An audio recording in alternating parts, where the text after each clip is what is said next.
When wealthy rancher Jeremiah Cross discovered his 12-year-old daughter Catherine could see perfectly, after 7 years of believing she was blind, he realized the devastating truth: she had been pretending all along, because she thought he only loved her when she appeared helpless. But as family secrets unraveled and business rivals circled like vultures, one question remained: what other truths had been hidden in the shadows of the Cross family ranch?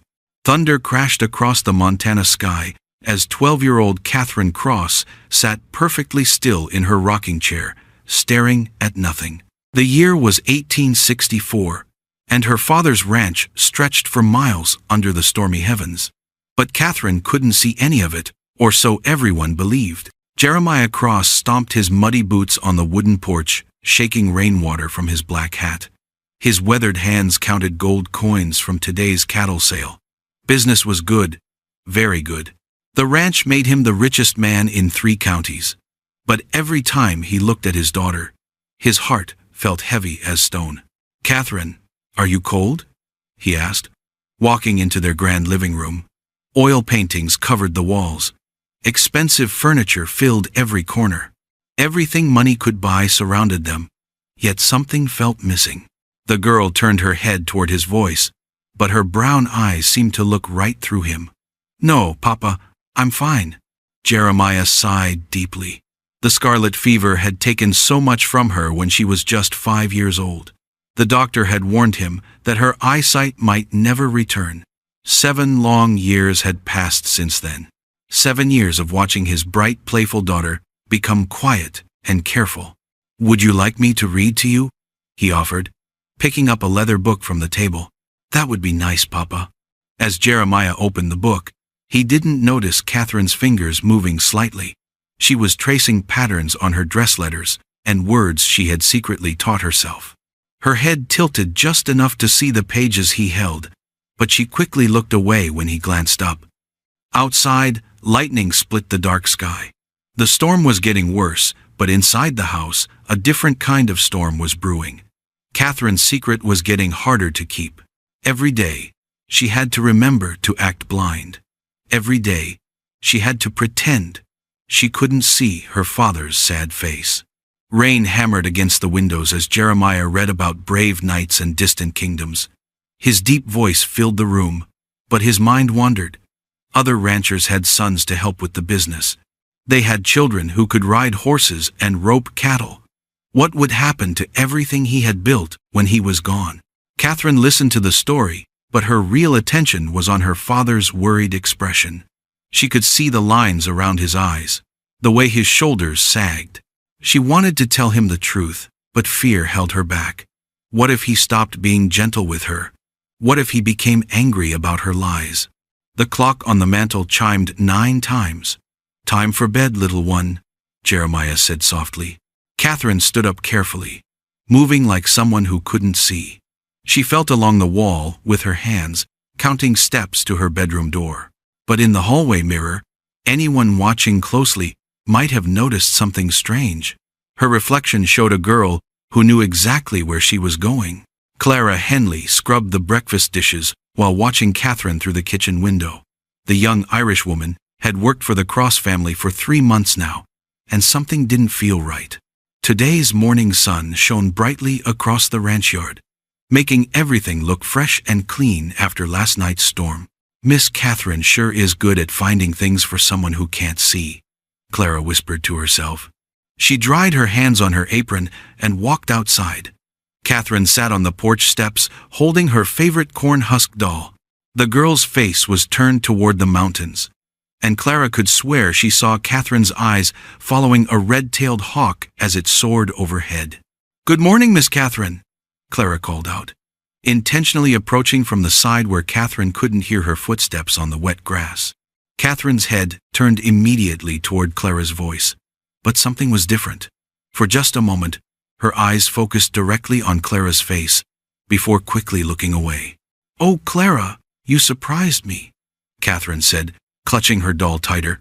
"I brought you some fresh milk and cookies," Clara offered, sitting down beside her. "Your father rode out early to check on the cattle in the north pasture." Catherine relaxed noticeably, when she heard her father was gone. Her shoulders dropped, and she seemed to breathe easier. "Thank you. The cookies smell wonderful." Clara watched carefully as Catherine reached for the glass of milk. The girl's hand went straight to it without feeling around first. No hesitation, no searching. Just a direct, confident movement. "Catherine," Clara said gently, "can you tell me about your doll?" The girl's fingers traced the doll's simple dress and yarn hair. "She's my best friend. I've had her since I was little, before I got sick." "What color is her dress?" Catherine froze. The question hung in the air like morning mist. After a long pause, she whispered, I don't remember colors very well anymore." But Clara had seen Catherine's eyes dart down to look at the doll's blue dress before she answered. The proof was right there, clear as the Montana sky.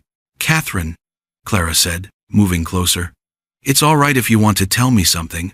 I won't repeat it to anyone." Tears began rolling down Catherine's cheeks. Her small hands shook as she held the doll. "You don't understand. Nobody understands. Try me," Clara said softly. Catherine looked around nervously, making sure they were completely alone. Then, for the first time in years, she looked directly into another person's eyes. Her gaze was sharp, focused, and very much aware. "I can see everything," she whispered. "The hawk flying over the barn, the way you braid your red hair, the worried look on Papa's face every morning. I see it all, Clara. I always have." Clara's heart raced. But why? Why pretend? Catherine's answer came out in a rush of words she had kept locked inside for so long. "Because Papa loves me more when he thinks I need him. When I was little and tried to run and play like other children, he would worry and tell me to be careful. But when I acted helpless, he would hold me and read to me and spend time with me. I thought being blind was the only way to keep him close." The truth hit Clara like cold mountain air. This little girl had given up 7 years of her life, trapped herself in darkness, just to feel loved by her father. But what would happen when Jeremiah Cross discovered his daughter's desperate deception? Clara's hands shook as she stood outside Mr. Cross's heavy oak door, knowing her next words might cost her the only job she'd found since arriving in Montana territory. The lamplight flickered under the doorframe, and she could hear him muttering over his business papers like he did every night since his wife died 3 years ago. She knocked twice, quick and sharp. "Mr. Cross, I need to tell you something important about Catherine." The muttering stopped. Chair legs scraped against wooden floors. When the door swung open, Jeremiah's tired eyes looked annoyed, like she'd interrupted something far more important than a servant's concerns. "What now, Miss Henley? Did she knock something over again?" Clara took a deep breath. "Sir, I don't think Catherine is blind at all." The words hung in the air, like smoke from a dying fire. Jeremiah's face went completely still, then his eyebrows pulled together in a deep frown.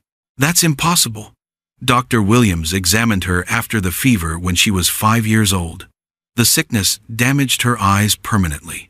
But I've been watching her for 3 months now," Clara pressed on, even though her heart was beating like a drum. "When she thinks nobody's looking, she walks straight to things without bumping into walls. She looks right at people's faces when they talk.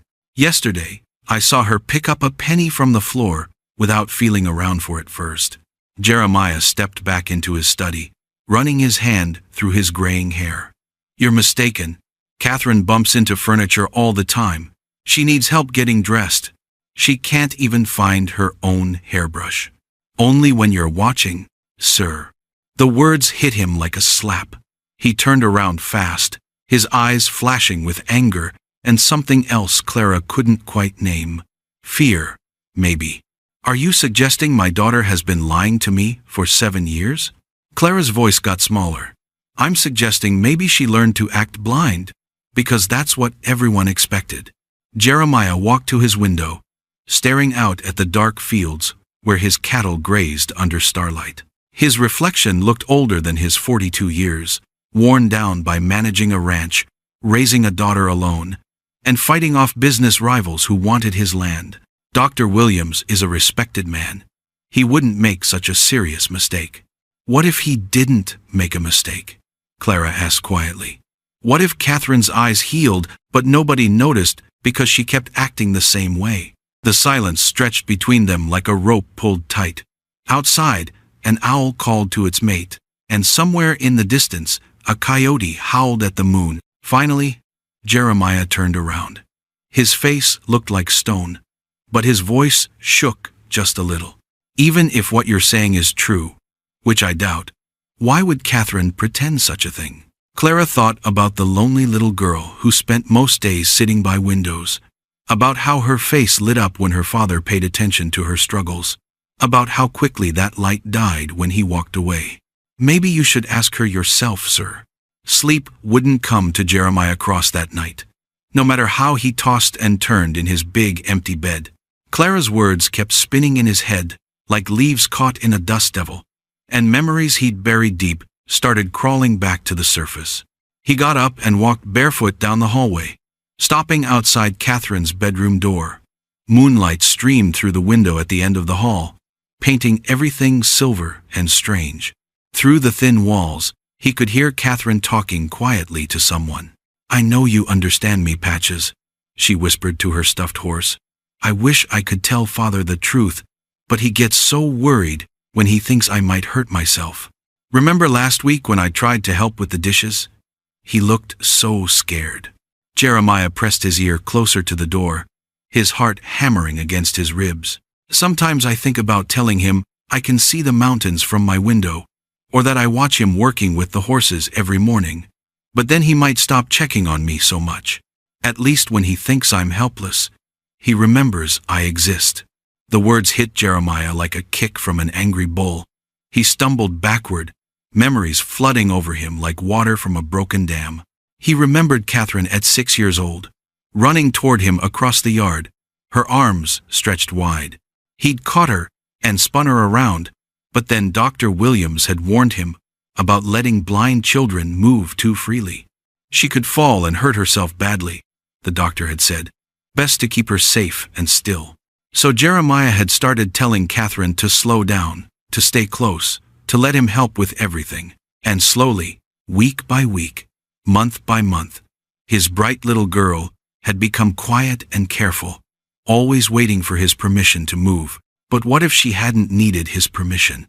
What if she'd been able to see his face fall every time she stumbled?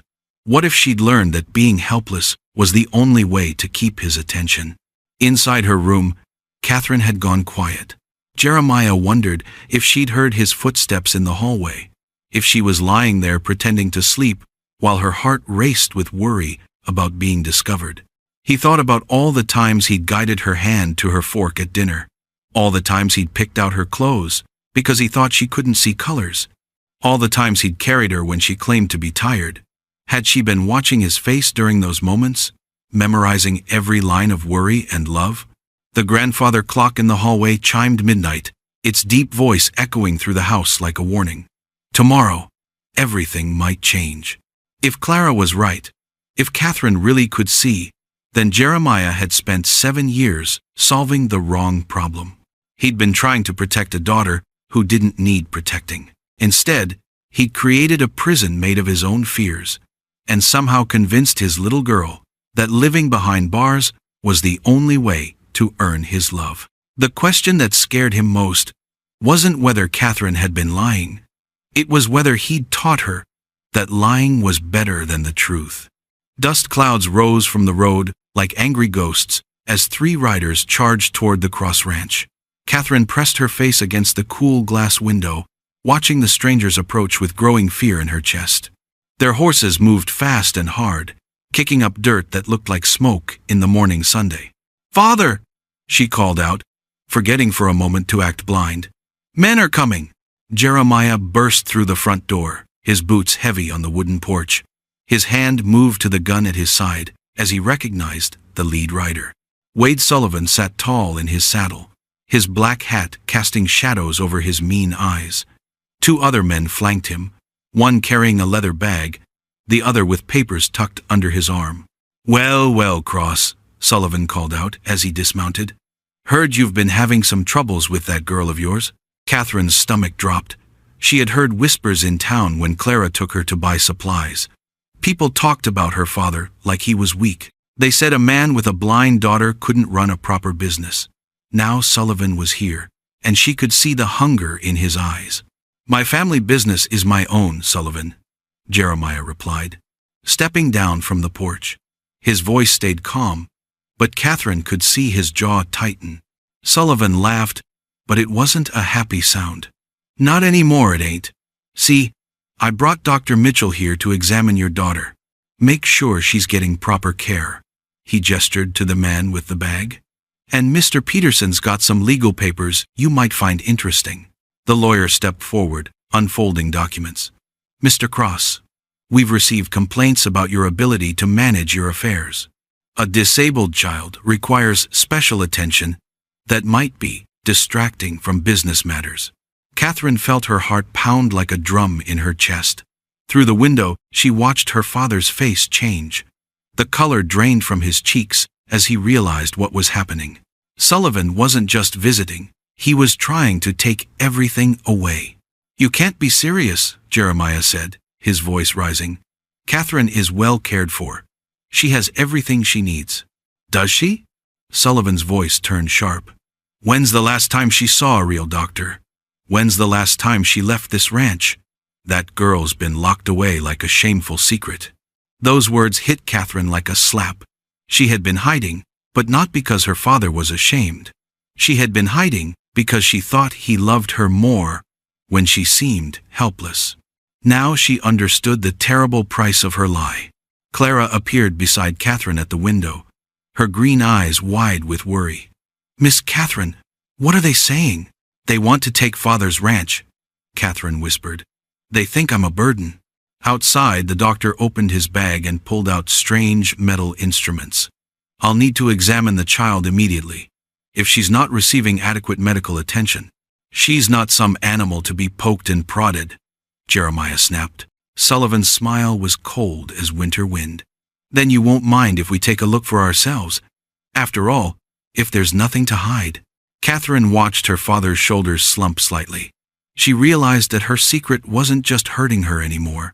It was destroying the man she loved most in the world. Catherine's hands shook as she reached for the door handle. Every step toward the porch felt like walking through deep mud, but she couldn't watch her father suffer for her lies anymore.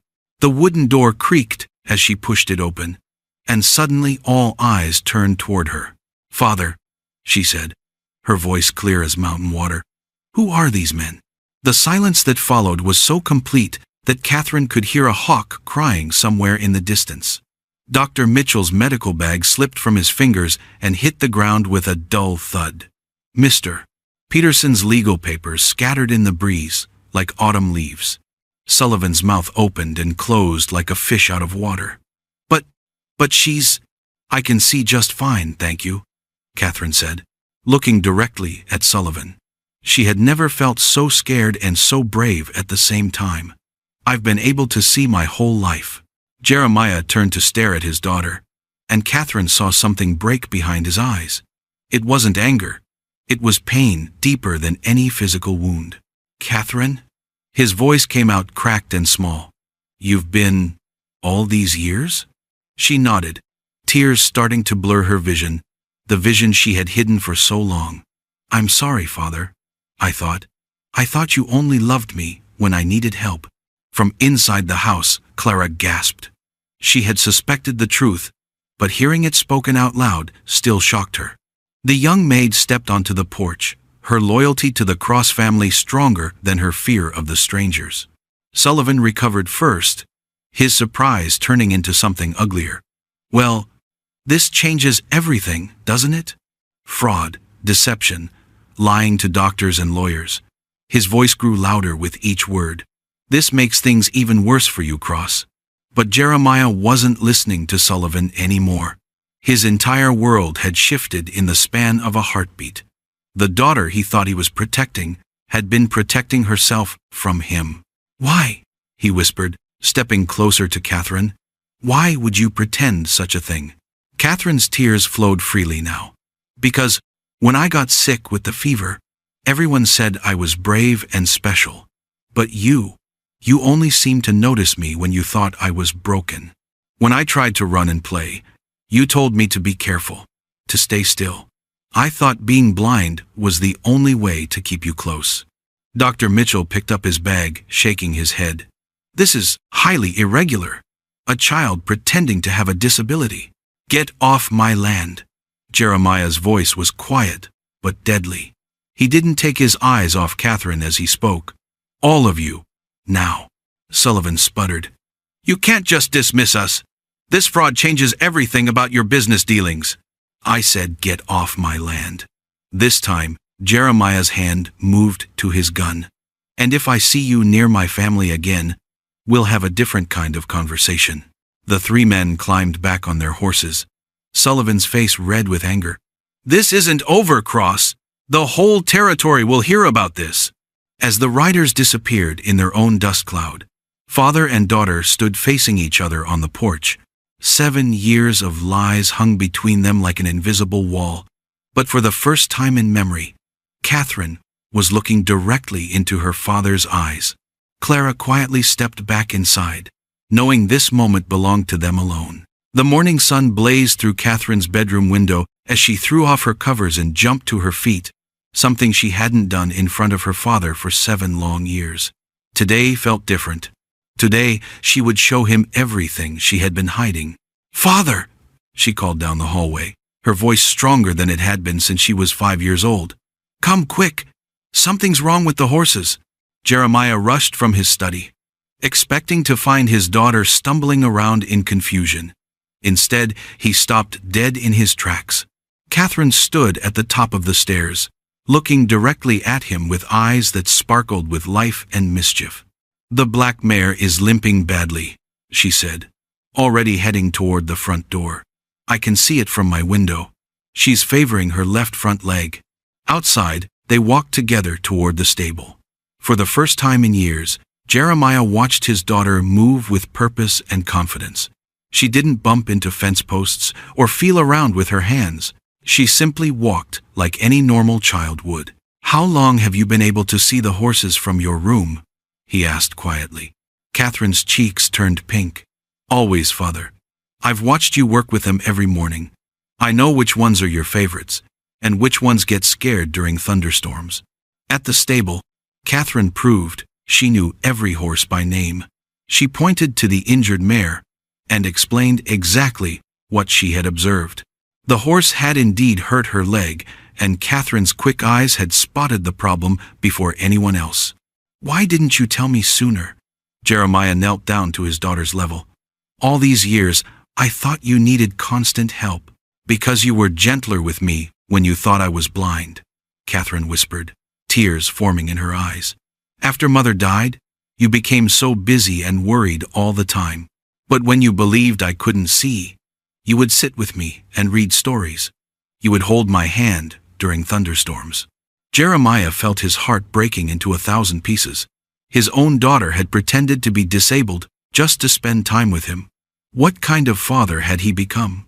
"I'm sorry," he said, pulling her into his arms. "I should have been a better father, whether you could see or not." As they hugged, Clara appeared from the house, carrying a basket of fresh eggs. She smiled when she saw father and daughter finally talking openly. "Miss Catherine helped me spot the sick chickens yesterday too," Clara said. "She has the sharpest eyes on the whole ranch." That afternoon, Jeremiah made a decision that would change everything. He took Catherine into town with him, something he hadn't done in years. People stared in amazement as the girl everyone thought was blind walked confidently beside her father, pointing out interesting things in store windows. But their peaceful day was about to take a dangerous turn. 3 months later, spring had brought new challenges to the Cross Ranch, and Catherine was facing her biggest test yet. A group of cattle rustlers had been stealing animals from neighboring farms, and today they had come for Jeremiah's prize bulls. "Stay in the house," Jeremiah ordered as he grabbed his rifle. "This could get dangerous." But Catherine had other plans. From her bedroom window, she could see things her father couldn't. The rustlers weren't just after cattle, they were surrounding the house too. "Clara," she whispered urgently. "Get down low and follow me. I can see a way out that Father doesn't know about." The two of them crept through the house like shadows. Catherine's keen eyesight helped them avoid the creaking floorboards and stay hidden from the windows. They slipped out through the root cellar and made their way to the neighbor's ranch to get help. "How did you know which path to take in the dark?" Clara asked, as they ran across the moonlit fields. "I've been watching and memorizing every trail on this land for years," Catherine panted. "Father never knew I was learning the ranch better than anyone." When they returned with Sheriff McKinnon and 6 other men, they found Jeremiah trapped in the barn, surrounded by 4 armed rustlers. The criminals had no idea they were about to be surprised.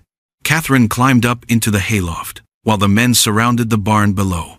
From her high perch, she could see exactly where each rustler was hiding. She dropped small pebbles to signal their locations to the sheriff and his men below.